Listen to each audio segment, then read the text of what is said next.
રાજકોટમાં પૂજિત વિજય રૂપાણી મેમોરિયલ ટ્રસ્ટનો કાર્યક્રમ યોજાયો। મુખ્યમંત્રી ભૂપેન્દ્ર પટેલે દીક્ષા સમારોહમાં હાજરી આપી।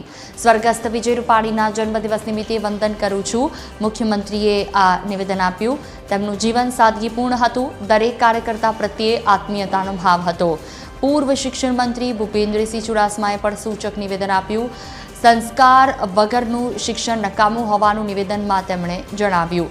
ભૂપેન્દ્રસિંહ ચુડાસમાએ આ નિવેદન આપ્યું તો વિજય રૂપાણીના જીવનની સાદગી અને લોક કાર્યોને પણ તેમણે યાદ કર્યા।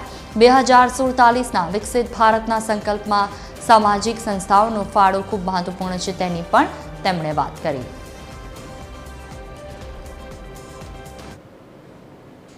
શ્રી પૂજિત રૂપાણી મેમોરિયલ ટ્રસ્ટ 3 દાયકાથી શિક્ષણ, આરોગ્ય, બાળ વિકાસ અને મહિલા સશક્તિકરણ જેવા અનેક ક્ષેત્રોમાં અવિરત સેવારત છે।